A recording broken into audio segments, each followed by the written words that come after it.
Is this going? Let me check. Yes, it is going. Okay. So we're going to be reading Fire and Frost by Alicia Rates. Chapter 2.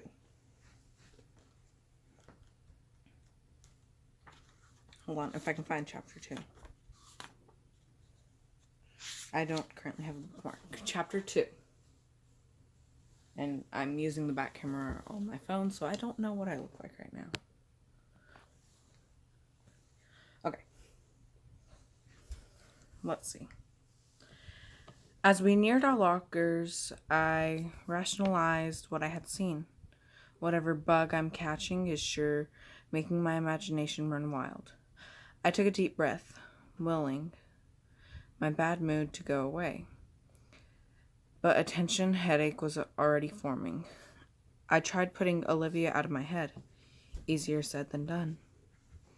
We arrived at our first class, which was my favorite class of the day because it was the only one where Emma, Derek, and I had class together. Plus, Mr. Bailey always left us to our textbooks and let us talk with our group. Needless to say, there was more goofing around than working on geometry homework. I walked in with a frown on my face. Derek noticed immediately. I moved my desk so it was facing my two best friends, forming a triangle so that we could get to work. Derek shifted in his chair and looked up at me. "What's wrong?" he asked gently,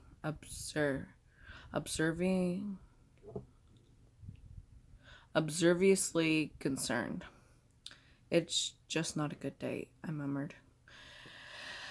With that, I actually opened up my textbook and began reading. I could see Derek's expression out of the corner of my eye as he looked to Emma for an explanation.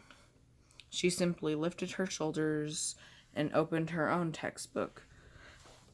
But I could still see her stealing glances at him. Okay, that's the reading light. Sorry, that's gonna bother me. Where was I? But I could still see her stealing glances at him. I apologized for my behavior when the bell rang, but I still couldn't shake off my mood. I seemed to walk through the hall in a daze, blinking back tears and cursing the knot that was forming in my chest. Was I getting sick, or was it something else altogether? When lunch rolled around, I quietly found my spot next to Derek and Emma at our usual table. We normally sat with the other junior JV. I don't know. I think it's junior varsity. I don't know anything about sports. I shouldn't be making comments. I should be reading. Sorry. We normally sat with the other JV volleyball players, but mostly kept our conversations to ourselves.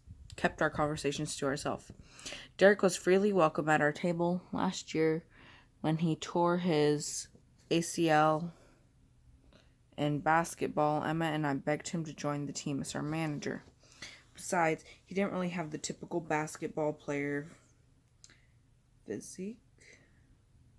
He was shorter than most of the other players, although his attractive blue eyes and curly brown hair made him blend in with the other good-looking guys at school.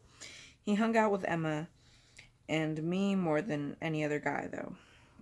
Emma and Derek were arguing next to me about some issue I didn't care to weigh in on, so I blocked them out. As I picked through my food, when I lost interest in it and glanced up, I noticed the long table set up against the far wall of the commons. Kelly and Justine sat behind it, still selling candy bars and taking donations. I watched in awe as they ran their campaign and encouraged passing students to purchase a candy bar or to spare a few pennies. The way they held themselves bit at my own self-esteem. Our school wasn't very big. In a small town like Peyton Springs, you couldn't expect a large high school. Everyone knew everyone else here. It was so small that some of our team members, like Emma, had to double up on JV and varsity. I had talked to Justine and Kelly in volleyball once or twice, but they still intimidated me. Not only were they seniors and the top of our social erect. I know y'all can't help me, and I think it's hierarchy. I can't look. I don't know a lot of words. It is HIERARCHY. But they were gorgeous.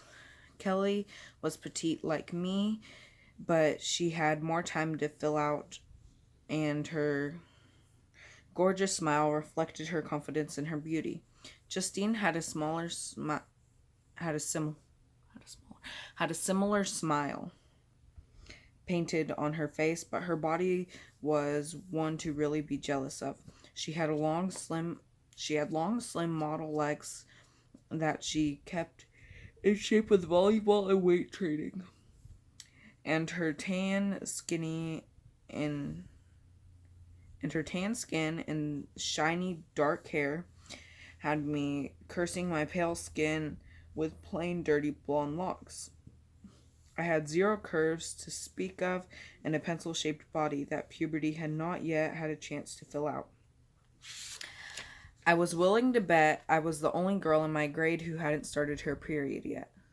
Granted, I was one of the younger students in the sophomore class with a summer birthday.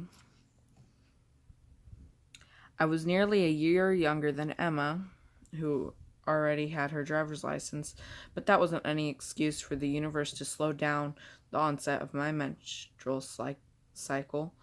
I wanted to hate these girls, I really did, as much as their mature bodies and full confidence bit at my self-esteem.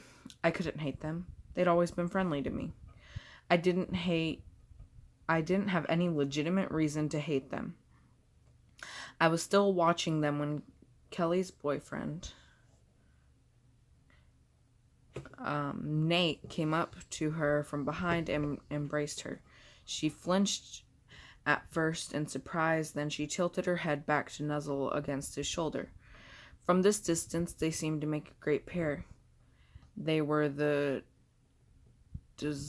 designated it couple of the school.